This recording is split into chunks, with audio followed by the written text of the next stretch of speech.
Bueno, buenos días a todos y bienvenidos a este webinar. Vamos a ser muy puntuales iniciando el mismo porque el contenido que nos espera va a ser muy interesante. Por mi parte, yo soy Marta Lorenzo, formo parte del departamento de Growth de AC Castorm y me acompaña mis compañeros Roger Moreno, que es FinOps Engineer en AC Castorm, Iván Hernán, que es Senior Cloud Architect en AC Castorm. Yo os voy a hacer una pequeña introducción de quién es AC Castorm para quienes que no nos conozcan y después ya dejaré a mis compañeros que hablarán pues, de mejores prácticas y usos transversales de FinOps en IA. En este caso Roger, que es quien seguirá, y después Iván, que nos hablará cuando un rack perfecto deja de ser viable. Como os decía, bueno, podéis lanzar preguntas a lo largo de todo el webinar, las responderemos al final en un ratito. Las que queden pendientes de contestar, no os preocupéis, que recogemos el guante y os contestaremos vía email. Y por mi parte, eso, presentar a Ccastor. Para quienes no lo conocen, llevamos más de 22 años ofreciendo a nuestros clientes servicios en la nube, específicamente en la nube pública, tanto de AWS como de Google Cloud, que es de quienes tenemos el máximo expertise. De hecho, de ambos somos tanto Premier Partner como Managed Service Provider. Al final, AC Castor lo que ofrece a sus clientes es el diseño, la implementación y la gestión de infraestructuras en la nube para que sean altamente disponibles y escalables. Tenemos la certificación de Kubernetes, formamos parte de la comunidad de FinOps y de la Linux Foundation y también tenemos la ISO 27001 y el Esquema Nacional de Seguridad, la ENS. Esa normativa también forma parte de nuestras certificaciones y expertises. A nivel de soluciones, aquí tenéis 6 de los servicios que más frecuentemente ofrecemos. En concreto, hoy más nos centraremos en la parte de finos Cloud Financial, es decir, cómo a través de esta disciplina podemos optimizar el gasto y mejorar la eficiencia de nuestra nube. Y también, por supuesto, la de GenAI, pues esto, cómo implementar estas soluciones para que sea sostenible en el negocio, optimizando procesos, pero sin de repente entrar en presupuestos que difícilmente podemos o prever o gestionar. Algunos de nuestros clientes son los que salen en pantalla, pero por supuesto tenemos muchos más. Y por mi parte ya dejo el paso a Roger. Vale, pues perfecto, encantado de teneros a todos aquí. Vamos a empezar un pelín al principio con lo que serían unas prácticas más generales, unas guidelines que aplicar a todos nuestros proyectos de GenAI. Y después, como comentaba Marta, le pasaremos el testigo al compañero Iván para que os dé un caso práctico al respecto. Vamos a empezar con lo esencial en cualquier tipo de infraestructura. Aquí no importa si estamos hablando de inteligencia artificial, de cualquier infraestructura que conozcamos clásica en cloud, da igual de lo que estemos hablando, que deberíamos aplicar estos 3 pilares que tenemos aquí mostrados. Empezando por la izquierda, estaríamos hablando del tagging, ¿vale? ¿A qué nos referimos con este tagging? Todos los recursos que tengamos deberían estar correctamente etiquetados con distintas etiquetas. Me explico un pelín más. Dentro de estos recursos podemos etiquetar los mismos mediante proyecto, como los tengamos definidos, el equipo que los está utilizando, la fase en la que estamos, etcétera. Deberíamos aplicar estos tags que nos permitan identificar los costes y asociarlos a cada uno de nuestros equipos, departamentos o clientes. Por otro lado, tendríamos la parte de umbrales y alertas de gasto. Algunos de vosotros que ya trabajáis con ACK veréis que hacemos uso de budgets, da igual del provider del que estemos hablando, notificaciones de anomalía y demás. ¿Qué nos va a permitir esto? Si en algún momento, por lo que fuera, a lo largo del mes, alguno de nuestros proyectos se descontrolara por costes, tuviéramos algún imprevisto que genera un pico de consumo, deberíamos ser conscientes del mismo para poder reaccionar y mitigarlo y no encontrarlos como ocurre algunas otras veces cuando no tenemos estas alertas bien configuradas, una sorpresa, digamos, a final de mes. Por otro lado, lo mismo aplicaríamos para el tema de anomalías, que se nos notifique cualquier gasto extraordinario, desde levantar nuevas instancias hasta aplicar, por deciros un ejemplo relacionado con GenAI, un cambio de modelo, que el token es más caro y por lo tanto se nos va a disparar el consumo del mismo. Y finalmente, las métricas de eficiencia. ¿Qué entendemos por métricas de eficiencia, por ese coste por predicción? Debemos tener varias cosas en cuenta. Si estamos hablando de la inferencia, de realizar estas predicciones, deberíamos entender el coste por cada predicción exitosa. Por otro lado, si sencillamente si estamos utilizando el LM, debemos entender el coste por token. Debemos entender cuál es ese consumo que nosotros tenemos al utilizar este tipo de herramientas. Muy bien, pues pasando a la siguiente diapositiva, tendríamos ya entrando a los temas de entrenamiento. El entrenamiento veréis que lo he dividido en un par de slides distintas. La primera que tenemos sería el uso de los datos. ¿Vale? Cuando nosotros estamos entrenando un modelo, lo primero que necesitamos son datos sobre los cuales podemos trabajar. Primero de todo, lo que necesitaremos es un muestreo de datos.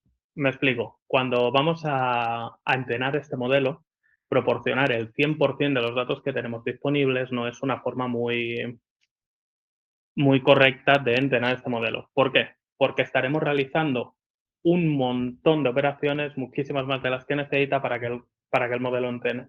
Lo normal es hacer una POC, una Proof of Concept, con un subconjunto de datos que sean estadísticamente representativos de los datos totales. En otras palabras, como indica el nombre, un muestreo. Esto nos va a permitir eliminar estas iteraciones innecesarias, nos va a permitir enfocar de forma gradual nuestro modelo y nos va a permitir reducir muchísimo esas horas de entrenamiento. Después, ¿qué tenemos? Pues limpieza y curación de estos datos. Esto estaríamos hablando de la calidad. O sea, en muestreo de datos estaremos hablando de la cantidad, aquí en limpieza y curación estamos hablando de la calidad de los datos que estamos proporcionando. Por ejemplo, eliminar datos ruidosos, eliminar datos repetidos, valores atípicos, que muchas veces en una predicción podemos detectar una curva progresiva y tener un valor atípico que se desvía muchísimo de la misma. Este tipo de valores lo que van a entorpecer el entrenamiento y lo ideal es eliminarlo de los datos que se utilizan para entrenar este modelo. Finalmente tendríamos el transfer learning. ¿Qué se entiende como un transfer learning? Es una técnica fundamental para la eficiencia económica, que lo que consiste es en utilizar modelos preentrenados de librerías abiertas, de industria, internos que hayamos desarrollado previamente, da igual, y entrenar solamente las capas finales de estos modelos. ¿Esto qué nos permite? Pues un gran ahorro en horas de instancias, de GPU, de TPU o lo que estamos utilizando en este momento.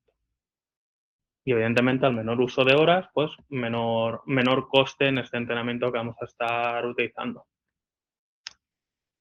Lo siguiente serían las técnicas de entrenamiento eficiente. Hasta ahora hemos hablado de datos, ahora pasamos a hablar de técnicas que podemos aplicar para este entrenamiento. Primero de todo, el uso de instancias. Muchas veces cuando estáis utilizando, da igual del provider del que hablo, da igual de si hablamos de quién hay o de no, debemos seleccionar una instancia que se adecue a lo que queremos realizar. Por ejemplo, en este caso, siendo entrenamiento, lo ideal sería utilizar, en el caso de Amazon, instancias de Spot, en el caso de otros providers, preemptible, etcétera, que pueden lograr hasta un 90% de descuento. Deberíamos tener en cuenta que el inconveniente de estas instancias, que al fin y al cabo es computación ociosa del provider. ¿Qué significa eso? Que en cualquier momento, si el provider las requiere, las puede solicitar de vuelta y esto podría llegar a interrumpir nuestro entrenamiento. ¿Cómo podemos solventar este problema? Lo vamos a hacer mediante checkpointing. ¿Qué es el checkpointing? Básicamente, para que nos entendamos, es puntos en el que guardamos el avance que hemos hecho en ese entrenamiento. Deberemos definirlo correctamente. ¿Cómo lo podemos definir? Se puede definir, por ejemplo, cada hora de entrenamiento realízame un checkpoint. O, por otra forma de hacerlo es por epochs. Por ejemplo, cada 1000 pasos, realízame este checkpoint, guarda el avance y en caso de que por lo que sea el provider reclame esta computación de vuelta, podemos continuar por el punto donde lo hemos dejado gracias a ese checkpoint. Por otro lado, pasamos al tamaño del lote. deberemos simular un tamaño de lote.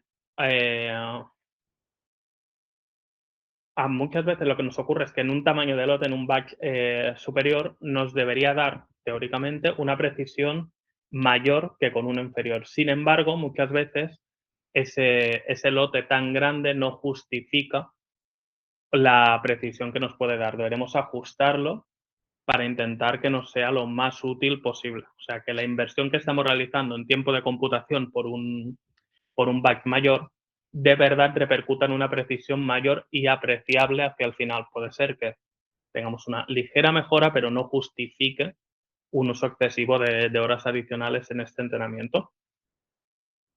Lo siguiente que tendremos sería la precisión medida. Correcto, el entrenamiento con precisión mixta. ¿De qué estamos hablando? Mira, tradicionalmente el entreno se realiza con números de punto flotante de 32 bits, el FP32, que ofrecen la máxima precisión posible. Sin embargo, se ha demostrado que los cálculos en Deep Learning pueden realizarse con formatos de menor precisión, sin pérdida significativa de rendimiento. Importante.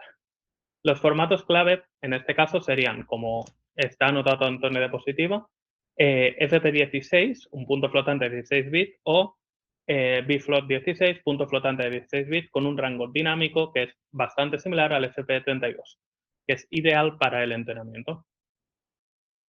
Finalmente, tenemos la parte final, que sería el paralelismo avanzado. Sería implementar técnicas de paralelismo de tubería, pipeline parallelism, y el paralelismo del tensor, para distribuir la carga en distintas GPUs o TPUs, ayudando, pues eso, en un menor tiempo poder realizar un entrenamiento más denso, más fructífero y que nos termine dando una mayor precisión de la que nos daría un entrenamiento clásico.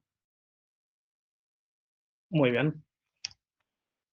Ahora sí, ya pasamos a la inferencia. Hasta ahora estamos hablando de entrenamiento antes de poder utilizar el modelo. Ahora ya estamos hablando de cuando el modelo está preparado, lo tenemos listo para utilizar, ¿cómo lo vamos a hacer? Mira, pues primero de todo, cuantización, estamos hablando de la precisión numérica de los pesos. Es algo similar a lo que estamos hablando en entrenamiento hasta ahora, que es reducir la precisión numérica y las activaciones del modelo. Por ejemplo, en vez de utilizar números de como flotante, un FP32, pasaríamos a utilizar enteros, 8 bits, ¿vale? Un int 8. Esto nos permite reducir el espacio de almacenamiento, la complejidad de las operaciones matemáticas y, por lo tanto, el resultado es que utilizaremos menos memoria, menor ancho de banda del bus y mucho menos cómputo por cada una de las solicitudes. Y es decir que normalmente la pérdida de precisión es mínima. O sea, lo que obtenemos de ahorro justifica sin ningún problema esa ligera pérdida de precisión que muchas veces el usuario final no lo llega ni a notar. ¿Cuál sería el siguiente paso? Pruning o poda. Lo que hacemos de forma literal en este caso es eliminar conexiones y neuronas de baja importancia que son redundantes dentro del modelo. En otras palabras, estaríamos limpiando toda esta parte del modelo que no nos contribuye a una precisión justificable. ¿Esto que nos permite? Pues hacer un modelo mucho más ligero, mucho más compacto y más rápido, que es más fácil de iniciar, ejecutar y nos permite hacer un uso optimizado del caché y del hardware. Lo siguiente sería la destilación del conocimiento. Lo que hacemos es entrenar un modelo pequeño, al que llamaríamos estudiante, para que imite el comportamiento de un modelo grande, que estaremos llamando como profesor. Y lo que obtenemos de esta manera es un rendimiento comparable al modelo profesor, pero con un modelo estudiante muchísimo más pequeño, muchísimo más económicamente viable y muchísimo más optimizado. En otras palabras, lo que sencillamente acabamos haciendo es bajar ese coste por predicción del que estábamos hablando cuando hablábamos de monitorización y observabilidad. Finalmente, pasamos a las estructuras eficientes, ¿vale? Lo que haremos será usar arquitecturas de modelos que ya están optimizados intrínsecamente para la inferencia y el despliegue en producción. Esto incluye el uso de versiones ligeras de transformers, redes convolucionales especializadas o arquitecturas diseñadas pensando en un hardware específico, como modelos compatibles con aceleradores de borde. El resultado de todo esto lo que nos va a dar es un mejor rendimiento y una mayor capacidad de respuesta teniendo unos recursos limitados. Muy bien. Finalmente, la optimización del coste dentro de la fase de inferencia pasaremos a hablar de la gestión operacional y la infraestructura de la misma. Empezaremos con un batch processing. ¿Qué es un batch processing? Pues sencillamente agrupar todas las peticiones y realizarlas de golpe.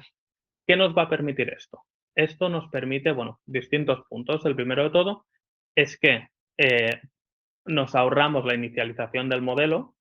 En otras palabras, si lanzamos una consulta, iniciamos modelo, la solventamos y lo tumbamos, son 3 acciones. Por otro lado, si levantamos el modelo, realizamos todas las consultas y luego lo tiramos, nos vamos a ahorrar esa inicialización por cada una de nuestras consultas. Por lo tanto, vamos a amortizar muchísimo mejor el uso de esas GPUs. A continuación, un apartado importantísimo que sería el caching de los resultados. No hay motivos por el cual debamos realizar una inferencia, no debamos realizar una operación en una consulta que ya se ha solventado. Lo que haremos será, si ya se ha solventado, esa respuesta queda almacenada y en caso de que se repita esta misma consulta, pues sin problema accedemos al caché y damos la misma respuesta que ya se ha dado. ¿Esto qué nos permite? Pues que esa consulta, en vez de tener el coste que teníamos antes, pasa a ser un coste cero para el modelo. Lo siguiente que tendríamos sería el autoscaling y serverless, una de las grandes ventajas de cloud.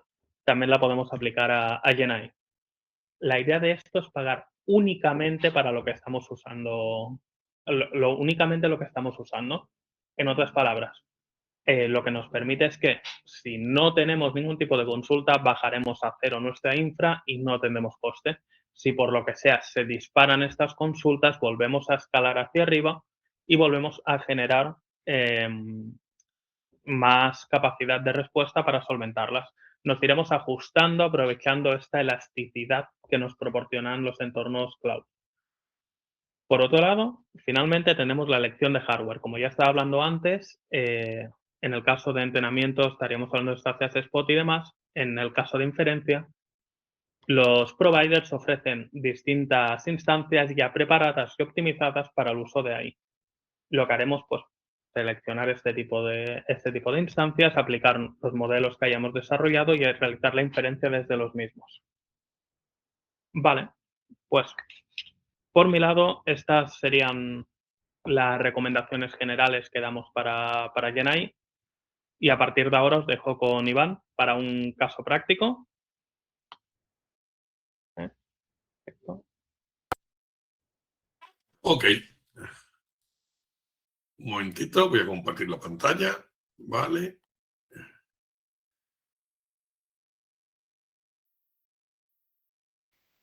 Bueno, pues aquí estamos. Vamos a presentaros un caso práctico de cómo funciona todo esto. Como Roger bien nos ha contado, os ha hablado de todas las técnicas en entrenamiento, fine-tunings, entrenamiento de modelos open source, cómo luego podemos montar, inferencias, etcétera, etcétera.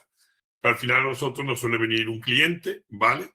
Que casi siempre viene con una prueba de concepto o viene con un pequeño MVP, ¿no? En el que, bueno, pues nos dice, pues vamos a ver esto, cómo lo podemos levantar ya en cualquiera de nuestros proveedores, en AWS, en una mezcla de híbrido, en Google, etcétera, etcétera, ¿no? Entonces, os vamos a poner un ejemplo de lo que nos ocurrió con un cliente que le vamos a llamar ACME, ¿vale? Por no dar un nombre, y vamos a intentar ver qué ocurría.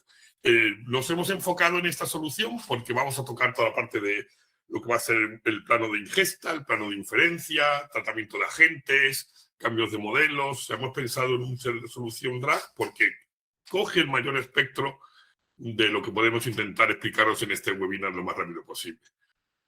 Al final es un típico proyecto enterprise de una empresa, ¿no? Que quiere tener un asistente, asistente que le ayude con su documentación. Nos encontrábamos con una documentación de más de 3 terabytes, totalmente heterogénea. Nos hablaba de PDFs, de imágenes, de documentos de Word, de Office, de accesos a bases de datos, etcétera, etcétera. Y además con otra contrapartida, que era multilingüe, se podía hablar tanto en inglés como en español. Querían que le contestara tanto en inglés como en español, ¿vale? Y otro de los grandes problemas es que este tipo de documentos, pues, no eran unos documentos estructurados, no estructurados, sino que teníamos tablas, gráficos, había documentación técnica, documentación financiera, etcétera, etcétera. Y por último, pues que el budget, los usuarios que lo iban a utilizar podían llegar a ser cientos de ellos en un momento determinado de manera paralela. ¿Vale? Bueno, es lo que se llamaba típicamente un RAG, pero tenía bastantes características para verlo. ¿Qué ocurre? El cliente nos vino con una prueba de concepto en la que había cogido un subconjunto pequeño de esos documentos, había elegido un modelo premium como era Opus de Cloud, ¿vale? Y evidentemente pues montó un pequeño tal para unos 10 usuarios y empezaron a probarlo, esta prueba de concepto, y la realidad es que la prueba de concepto pues les funcionaba perfectamente.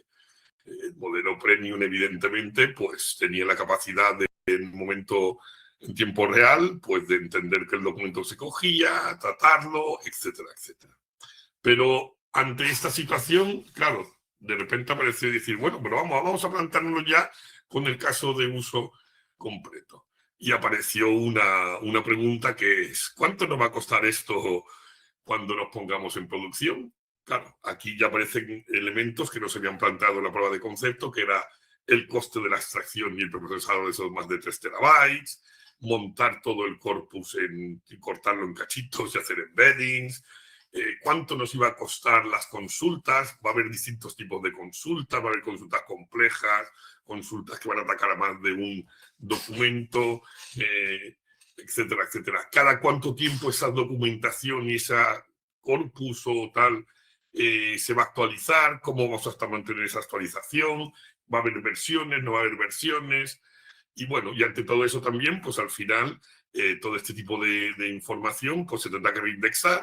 ¿Qué costes puede tener una indexación completa de estos 3 terabytes?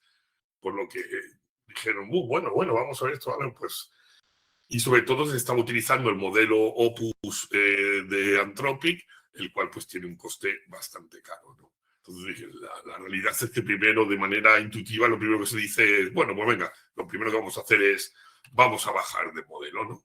Vamos a dejar todo igual, pero en vez de utilizar el Cloud Opus, pues vamos a utilizar unos modelos más pequeñitos y a ver cómo funciona esto. Evidentemente, económicamente, desde el punto de vista económico, se reducía a dinero, está claro, pero se empiezan a detectar cosas raras. No te contesta realmente igual de bien que te contestaba antes el modelo Opus, empieza a mezclar datos, hay momentos en que te contesta en inglés y otros te contestaba en español, la respuesta ya no es consistente, sino que dependiendo, pues te podría dar una respuesta variable, porque claro, aquí ya de repente, pues de una prueba de concepto, que era estaba todo súper bien montado, y vamos a decir, esto es maravilloso, nos funciona todo perfectamente, pues se queda un poco diciendo, ¿cómo enfocamos esto?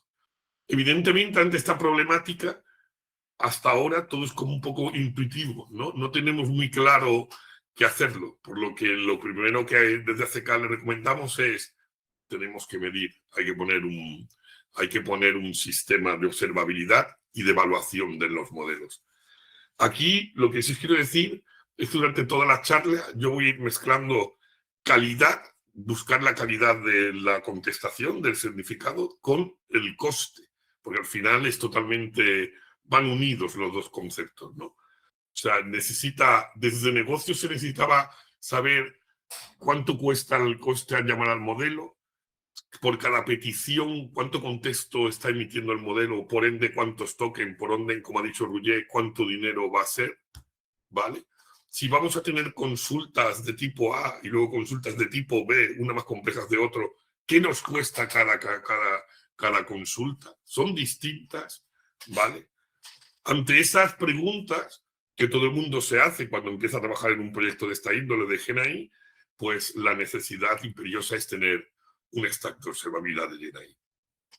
¿Vale? ¿Qué es lo que nosotros, y aquí lo hacemos un stack totalmente de 100% open source, 100%, lo podemos implementar en cualquier sitio, podemos incluso irnos a un stack que no fuera open source.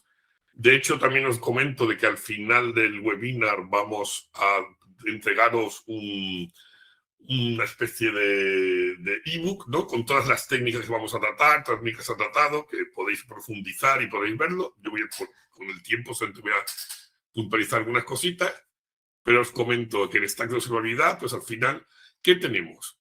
O sea, como bien ha dicho Roger cuando os ha expresado las cosas, os ha hablado de un modelo open source que lo estamos entrenando nosotros, que lo estamos montando, ¿vale? Pero en la realidad luego al final, en este año, es que tenemos 3 grandes pilares. Tenemos modelos que nos entregan en un API, como son Gemini, como son Anthropic, como es OpenAI, etcétera, etcétera. Nos podemos ir a la papa más baja, modelos open source que despleguemos nosotros en un hardware, como estaba comentando Roger, ¿no? En el que podremos montar cualquier open source y poner un fine tuning.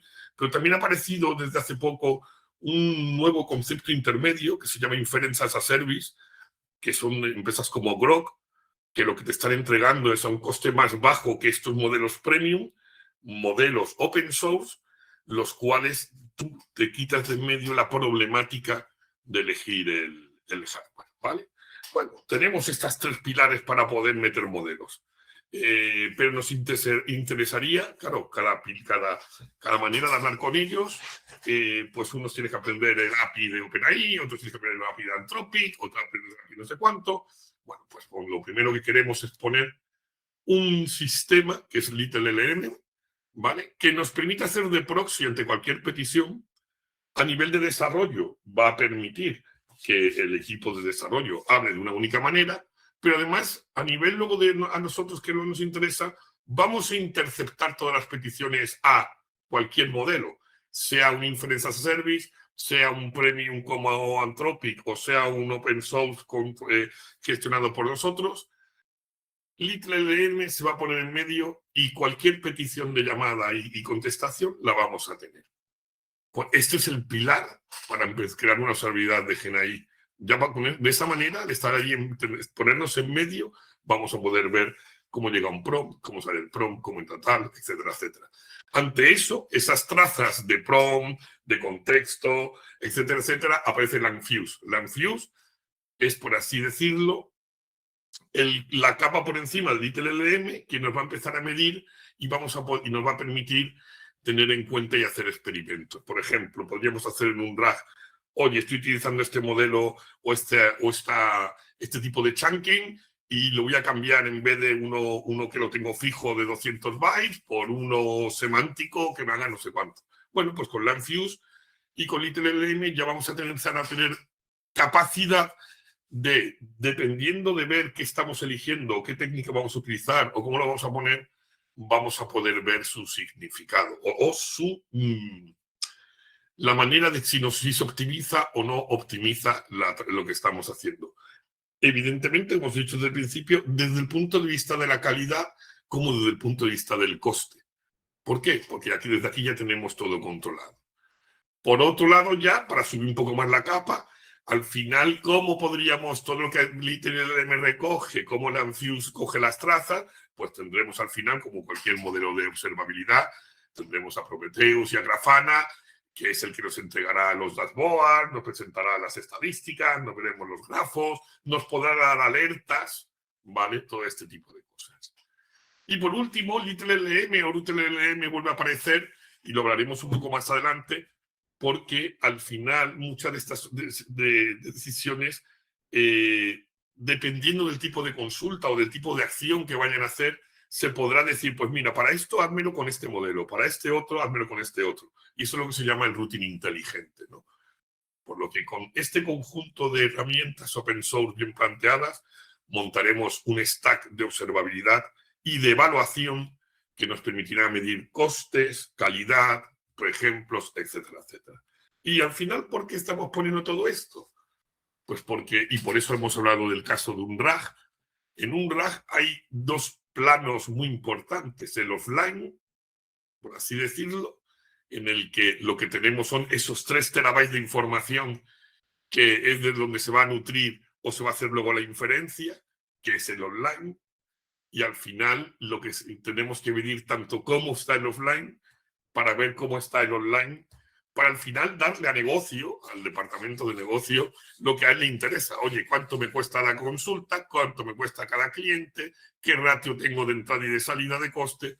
Para que yo al final pueda ponerle, aunque decir, pues mi servicio, si lo pongo multitenant, etcétera, etcétera, un cliente tiene que gastarse X dinero y ver si es viable o no es viable, no técnicamente, sino económicamente el proyecto, ¿vale? Porque muchas veces nos vamos a encontrar de que hemos hecho esa prueba de concepto, todo va muy bien, pero ante la pregunta, ¿y esto luego en producción cómo va a funcionar? Pues hay que tener muy claro y medir muy bien todo esto para poder definir la realidad de que si el proyecto es viable o no. Evidentemente, a nivel de offline, pues tendremos que venir tamaños de los chunking, la de duplicación semántica, el coste del embedding, si hay distintos lenguajes, imaginaros que también no solamente queremos hacer una búsqueda semántica, sino queremos hacer una búsqueda léxica, la definición de entidades, el introducirlo en bases de datos, etcétera, etcétera. A nivel online, cuánto nos va a costar cada entrada, el coste, la caché, etcétera, etcétera. ¿Vale? Y os coloco aquí un poquito, todo esto ya como lo tenemos medido, lo tenemos bien gobernado, lo tenemos ya tal, pues podremos dar alertas. Podemos ver de repente que se nos está yendo de más de alguien que está haciendo muchas consultas, cómo lo podremos preservar con guardrails, etcétera, etcétera. ¿Vale? Ante que ya te estamos midiendo y ya tenemos el stack de observabilidad, ahora lo que os voy a intentar definir es por cada plano un poco qué técnicas estuvimos aplicando con el cliente para que me adelanta esta, y quiero que veáis esta parte de aquí arriba. El problema que detectamos nada más observar es que le llegaba al modelo, le llegaban muchísimos tokens, ¿vale? No se había hecho bien el chunking, no se había hecho bien la ingesta, por lo que al modelo, claro, un modelo grande tenía capacidad de hacerlo, pero un modelo pequeñito, pues verdaderamente con 20 chunks numerados, entra, ¿por qué? Porque yo no sé cuánto, no sabía contestar y se liaba. Hay un patrón que la gente a veces no lo capta, pero que es la realidad. Contra menos contexto o mejor contexto le demos, mejor a nivel de calidad nos contestará el sistema y evidentemente menor coste tendrá. ¿Vale?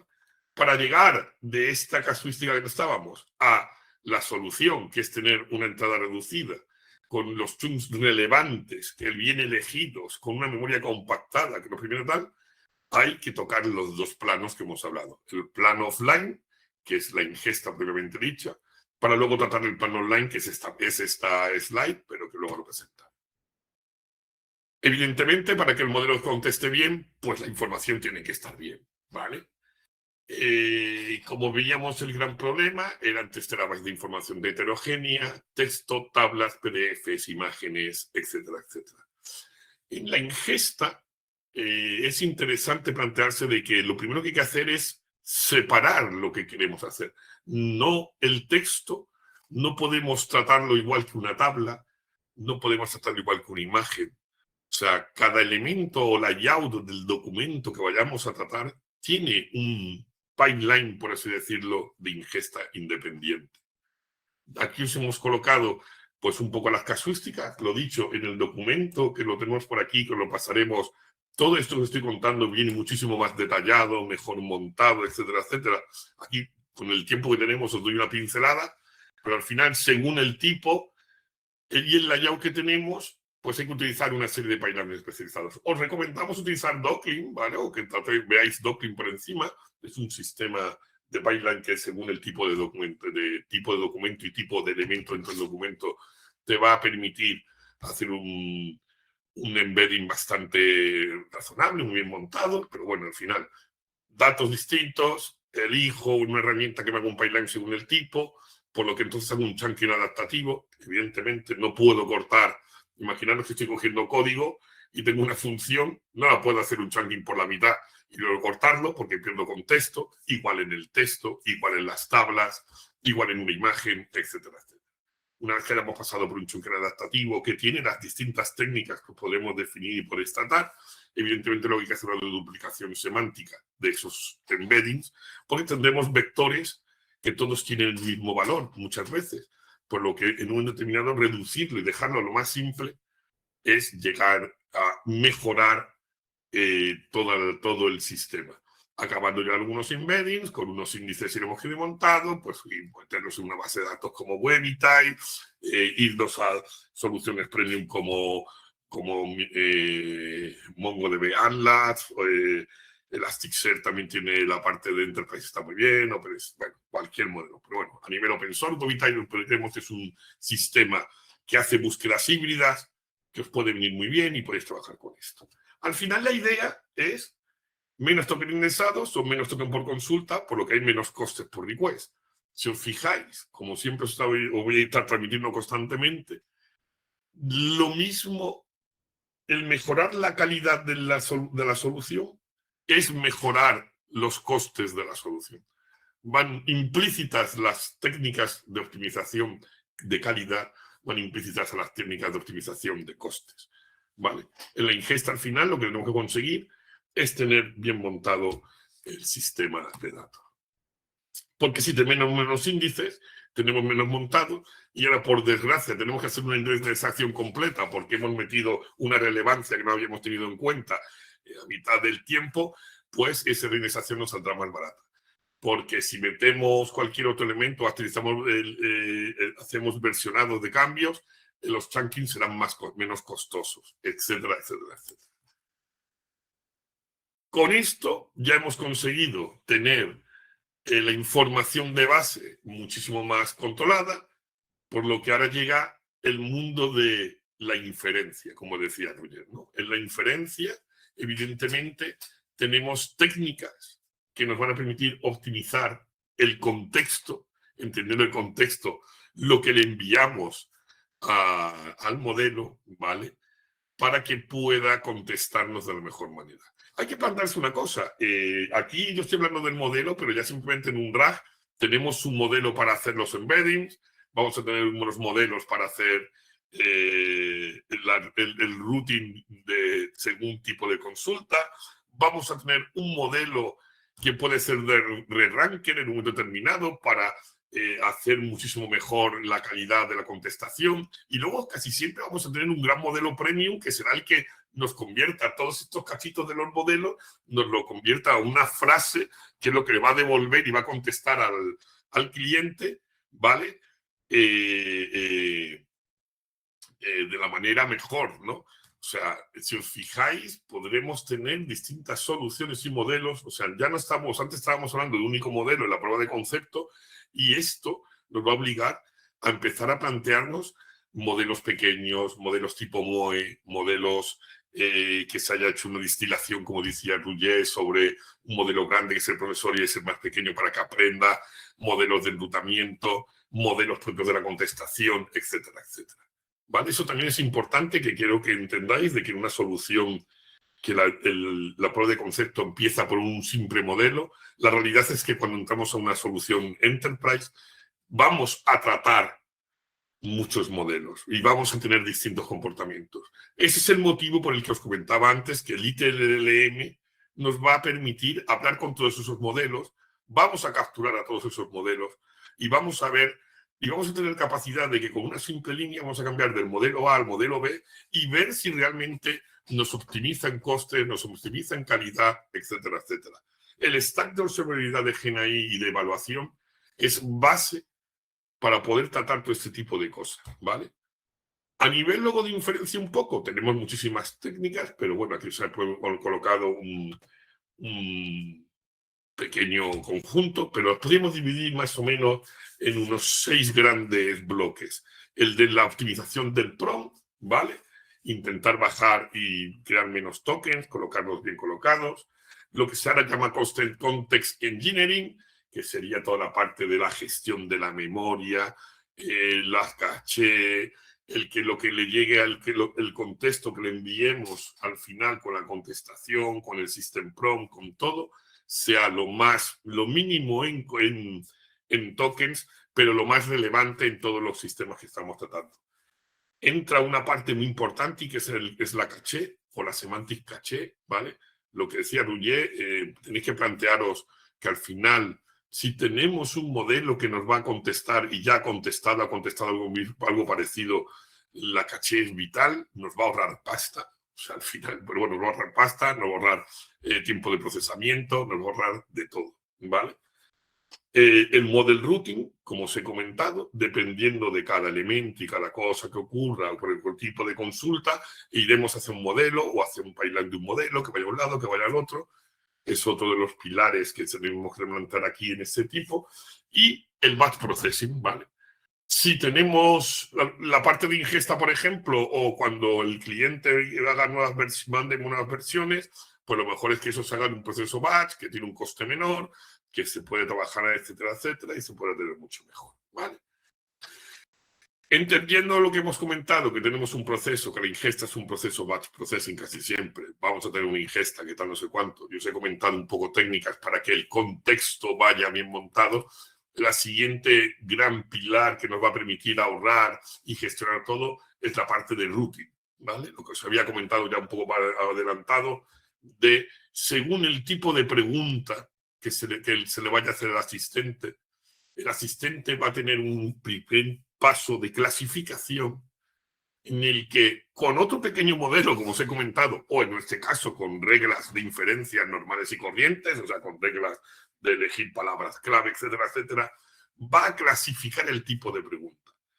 No es lo mismo la pregunta, dime cuál fue el total de las facturas FFE 127 a cuéntame cómo ha sido la tendencia de los últimos 2 trimestres en el concepto de lo que fuera o fuese.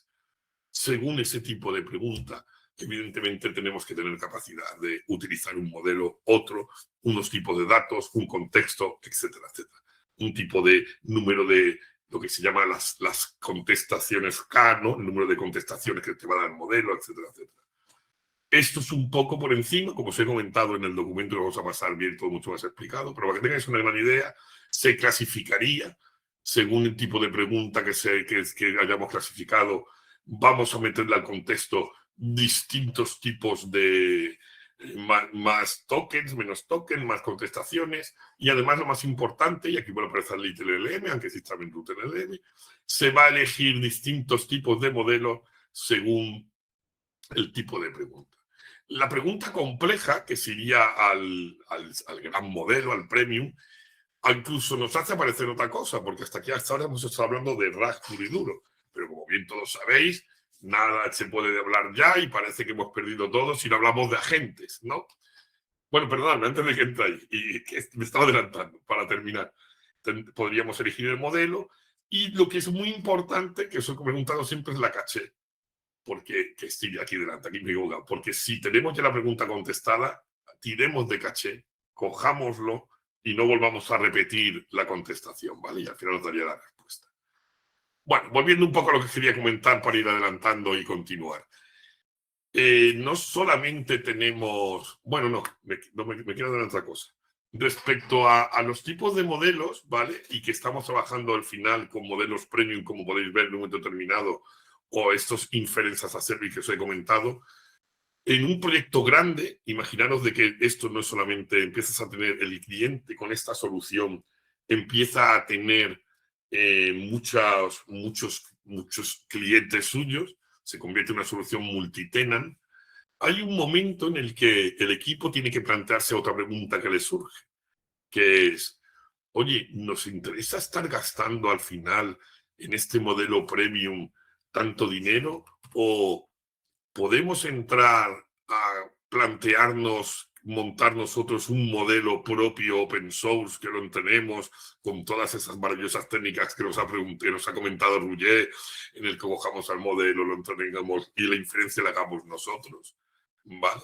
Entonces aquí es importante, y para eso de nuevo os vuelvo a comentar, aparece este maravilloso stack de observabilidad, tendremos un momento en el que nos podemos plantear, al final ya tenemos tantos clientes que es que el coste que estamos haciendo de pago interno nuestro de los modelos por API es que se nos está comiendo la mitad del beneficio.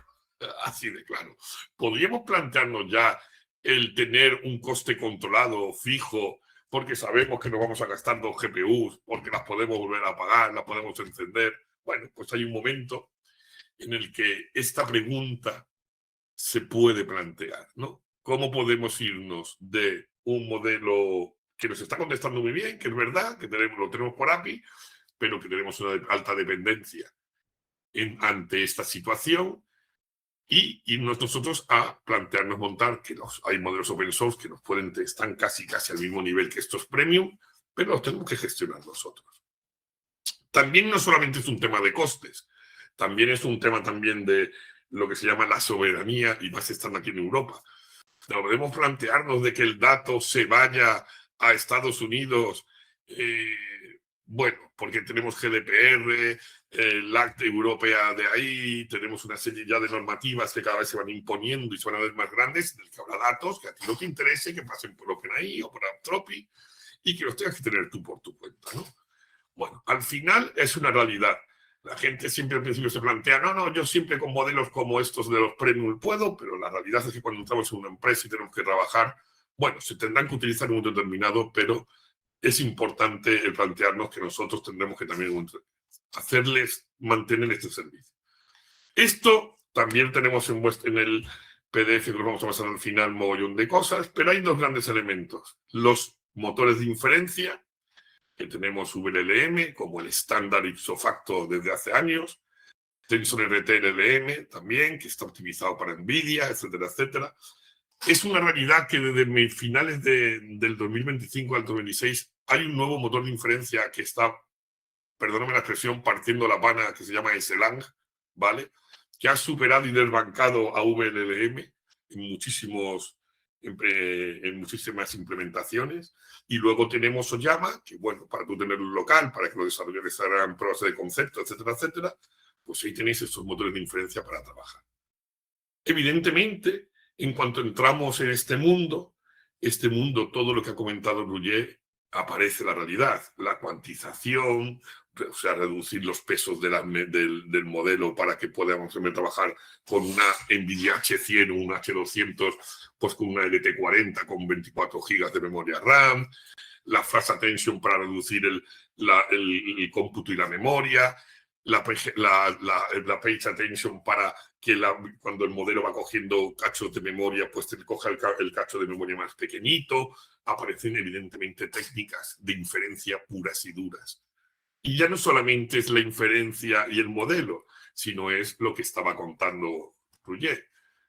Hagámosle un fine tuning, ¿vale? Si ya vamos a poner un modelo y vamos a ponerlo ya nosotros y lo tenemos nosotros controlado, pues enseñémosle con el lenguaje ubicuo del dominio del cliente o la necesidad. Si va a hablar de facturas, que hable de facturas. Si va a hablar de temas legales, hable de temas legales. Que nos tratemos la latencia, cómo va a traerlo, si va a tratar para esto. Bueno, pues aparecería también el concepto de hacer un fine tuning del modelo. Evidentemente, estos vuelven a ser momentos en la etapa del proyecto que hemos pasado con el cliente, que se fueron viendo y qué necesidades se pueden llegar a tener o no tener en un momento determinado. A lo mejor nunca te hace falta tener un fine tuning. No es obligatorio tener un fine tuning. También el fine tuning no reemplaza al drag.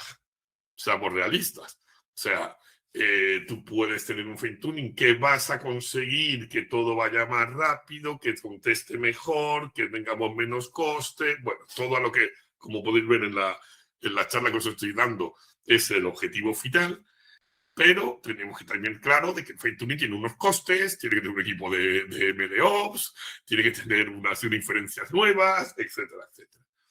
Ante esto, y si selecciona también tener un fine tuning, ¿se podría hacer un fine tuning del modelo completo a un 100% de los pesos del modelo? Sí, pero bueno, ya hay técnicas como LoRa, como QLoRa, ¿vale? LoRa lo que te hace es que no te va a hacer la inferencia o el aprendizaje en el modelo, no va a ser sobre todo el modelo, sino las últimas matrices del transformer, etcétera, etcétera. QLoRa es un LoRa, pero que además hace cuantización. O sea, no solamente te coge solamente una parte por ciento, sino que además te cuantiza el modelo, etcétera, etcétera. Y la destilación, que es lo que hablaba también Roger, que es lo del maestro y el alumno, y le va haciendo preguntas y va razonando y va a capturar los modelos, los pesos se van agilizando y quedándose en un modelo pequeñito. Este tipo de técnicas, aquí tenemos una pequeña, bueno, tenemos dos grandes herramientas, que es la de PEF de Hugging Face, que es el estándar ipso facto, y UNLOS he sacado una que va bastante más rápido, tema de fine tuning de la memoria, te gasta menos, etcétera, etcétera. Son las dos grandes herramientas con las que podéis trabajar para hacer un poco el fine-tuning. Lo dicho, el fine-tuning no reemplaza el RAG. El fine-tuning ayuda al RAG, optimiza el rendimiento. Nos va a hacer que tengamos menos latencia, que el modelo sea más pequeño, que lo tengamos tal. Incluso aparecen ahora, que hace poco ya, bueno, hace poco, ahora un año, pero empiezan a aparecen los modelos MOE. Los modelos MOE también son otro elemento disruptivo en una solución de esta índole. Un modelo que tiene muchos modelos y que solamente pesa mucho, pero cuando hacen inferencias solamente elige un par de esos especialistas, por lo que se pueden meter en GPUs pequeñas y podría darnos también un significado bastante importante. En esto también nos indicamos que os podemos ayudar, bueno, etcétera, etcétera. Como os estábamos comentando, de la parte de inferencia que os estaba diciendo, habíamos llegado a que hay un momento determinado en el que en vez de contestar podemos irnos tal, pero en el routing que os había dicho, hay un momento determinado en el que, bueno, me contesta pues con un modelo pequeñito, es una pregunta muy concisa, una inferencia media tal, el grandote para tal no sé cuánto, pero empiezan a crecer elementos en las contestaciones que es cuando aparecen los agentes. Hasta ahora se hace una consulta, se recoge información con todas las técnicas que queramos y se genera una contestación. Pero podemos tener un momento determinado en el que, como nos está diciendo nuestro cliente, es que yo no solamente cojo datos de los documentos, es que quiero que me los corrobore porque quiero que se me conecte a mi CRM y me lo valide. O quiero que se conecte a otra, o sea, aparecen tools, aparecen lo que todos conocemos, MCPs, MCPs. Necesitas que la contestación se razone, que se autocorrija, por lo que entonces aparece del RAG tradicional o lo que hasta ahora mismo está hablando, metemos en nuestro routing, en nuestro circuito, metemos un sistema de agentes, ¿vale? Claro, tú dices, bueno, un sistema de agentes, pues me cojo el LangGraph, me lo meto aquí, le meto un pipeline, 2 prom, le meto 2 tools, perfecto, sí, perfecto. Pero los agentes tienen un gran problema desde el punto de vista de los costes, que es que tienen un bucle de razonamiento, como el marco aquí. O sea, lo coge, saca una contestación, coge el retriever, llama a las herramientas, lo evalúa, no le gusta y vuelve a lanzar. Ostras, ¿esto qué son? ¿Peticiones a un LLM? Peticiones pasando por nuestro LLM, que al final acaban, imagínate, hablando con el modelo premium. Pues este es un desafío, de nuevo, que nos surge y que la gente muchas veces no tiene en cuenta. Meter agentes, y esto no lo digo yo, esto es un estudio hecho, es un entendimiento cuadrático del coste de tokens. Conta, claro, como estás preguntando, si no le gusta y vuelve, pues cada vez que pasa por ahí se está preguntando. Cada vez que llama a una tool, porque ahora en vez de pedirle a la base de datos A, le pido a la base de datos B, pues entras en otra batalla. Bueno, pues esto hay que de nuevo medirlo y tener muy en cuenta no solamente la contestación final, sino todo el proceso que tienen los agentes. De hecho, los agentes incluso veréis que tienen ahora un thinking model, ¿no? Un modelo de pensamiento. Esos son llamadas a los LLM a cascoporro, gastándonos dinero sin tener ningún control para que luego posiblemente nos conteste bien o no nos conteste, que puede ser lo peor. Por lo que entonces, de nuevo, desde el punto de vista de FinOps, hay que tener mucho cuidado a la hora de introducir agentes. Evidentemente, de nuevo, hay técnicas que nos van a permitir controlar un poco todo esto, como es fijar un límite de las iteraciones. Oye, no te pases, si a la quinta vez no estás contestando, pues dame un tal, mete un man in the loop y dile y intentemos ver cómo eso funciona. El hacer que si va a gestionar herramientas como hacer consultas a una base de datos, consultar a algún sitio, no sé cuánto, que eso no lo haga con un modelo grande, o sea, hacer un routing dentro del propio routing, o sea, hacer un tool routing, lo que llaman aquí, coger modelos pequeños para manejarlo. Tener un control, ya que estamos trabajando con los agentes, aquí sí que tenemos que tener un mayor control del contexto. ¿vale? El hacer sumarizaciones, controlar todo el prompt, todo el context engineering que se tiene que hacer, que se hacía en el RAG, aquí se tiene que hacer el doble y tenerlo mucho más controlado. Y tener muy claro que vas a tener de nuevo un modelo, por así decirlo, de planificación y otros modelos ejecutores, pues que el de planificación tenga unos pesos, el de los ejecutores tenga otros, etcétera, etcétera. De nuevo, la introducción de agentes o una solución que no tuviera RAG, pero que tuviera agentes, tiene que tener tiene que tener muy claro toda la parte de optimización y observabilidad y evaluación de los modelos, ¿vale? Aquí acabo, no quiero echaros, creo que he sido muy rápido, pero bueno, al final tengamos muy claro tenemos un plan offline, ¿vale? Con decisiones estáticas hacia los mismos documentos, una extracción, un chunking, una duplicación, los embeddings, un índice, recomendamos Docklink, o recomendamos Webbytype. A nivel online, pues la consulta, clasificación, routing, contexto y respuesta. Os recomendamos que tengáis top variable, que utilicéis LittleLM, etcétera, etcétera. Que todo lo tengáis gobernado por una observabilidad. Es totalmente necesario. Es totalmente necesario. Si lo que algo quiero transmitir en esta charla es la necesidad de esta observabilidad. Es necesaria para Finos, ¿vale? Y acabar diciendo de que, bueno, que todos los proveedores que queréis utilizar, sean OS vía ULLM, sea el de Google, sea tal, que pasen vía LittleLM, porque así lo vamos a tener controlado, lo vamos a tener, y vamos a tener todo muy, muy, muy claro.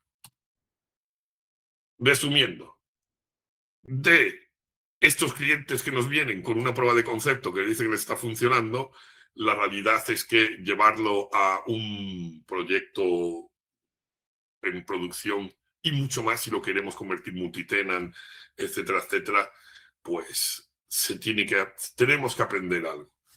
El coste, evidentemente, no. Tenemos que tener el concepto del coste en los productos, igual cuando un producto o cuando vamos a hacer un proyecto de me voy a coger mis servidores y me los voy a llevar al cloud.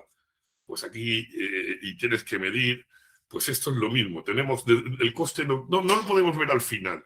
Tenemos que planteárnoslo de una manera inicial, si no, no vamos a tenerlo. Que evidentemente va a tener el coste, necesitamos observabilidad, tenemos que medirlo. No puede ser intuitivo, uy, percibo que esto me va a meter aquí y luego al final en la factura te meten la clavada, sino ser conscientes constantemente y sobre todo porque el equipo de negocio te va a decir, oye, ¿cuánto cuesta esto? ¿Y por qué tal? ¿Y qué me va a costar al cliente? ¿Y qué precio le pongo? Todo lo que tengas que tenerlo, ¿vale? Y al final importante, que es el punto, no quiero decir que Finos Ingeniería es ingeniería, no es solamente el controlar el coste. Como podéis ver, yo he estado constantemente mezclando coste con optimización, con calidad de la respuesta. Está todo totalmente mezclado y muy, ¿vale? Por último, comentaros de que si pincháis en os descargaréis el ebook que os he montado. Son 43 páginas muy interesantes. Yo os hago aquí rápidamente. Evidentemente la charla no podíamos entrar a este nivel de detalle, pero aquí sí tenemos un nivel de detalle que creo que los que tengan ganas de meterse en un proyecto o estén en un proyecto, pues que bueno, que tengan una idea, explicamos las técnicas, hacemos enumeración de las cosas, damos una guía, etcétera, etcétera. Y por último, evidentemente, que para ahí está mi compañera Marta, pues aquí nos tenéis. Cualquier necesidad que tengáis, cualquier cosa que queramos, pues adelante, ¿vale? Bueno, pues yo ya lo dejo y dejo a mi compañera Marta que continúe. No, muchas gracias, Iván y Roger, súper completo los dos. Al que no le haya dado tiempo a escanear el QR, no os preocupéis para el enlace de descarga del ebook técnico, no os preocupéis que al terminar a lo largo del día de hoy os mandaremos tanto la grabación de este webinar, por si queréis refrescarlo, verlo en otro momento, como este enlace al PDF para que os lo descarguéis con esta guía técnica mucho más completa que os ha contado Iván. Estaba mirando ahora el chat y hay una pregunta de Paul Viñals que dice, lo traslado a los dos, quien quiera contestar a los dos, pues me decís.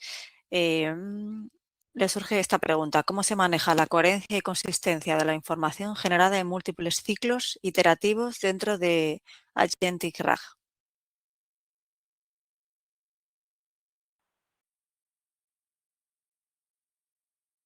Perdonad, que es que estaba con el mute. Es muy buena pregunta, sí. La consistencia pues son técnicas puras de context engineering, ¿vale? Tienes que tener muy claro hacia dónde vas, el historial de toda la conversación que has tenido, lo que te has recibido del RAG, lo que has recibido de la memoria, si tienes algo de caché, y la componenda de todos estos elementos es lo que nos va a permitir tener la coherencia sobre la información que vas contestando. Cada uno de los elementos que te he comentado tienen sus técnicas independientes, tienen sus maneras de actuar.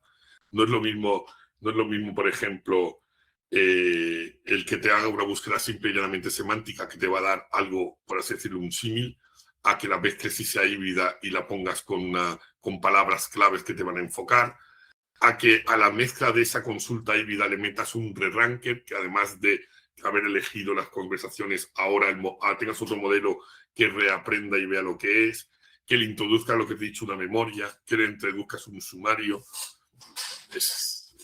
Depende mucho por eso lo del routing o la clasificación de las preguntas nos va a permitir hacia un lado o hacia otro y utilizar unas técnicas con unos costes y otras técnicas con otros.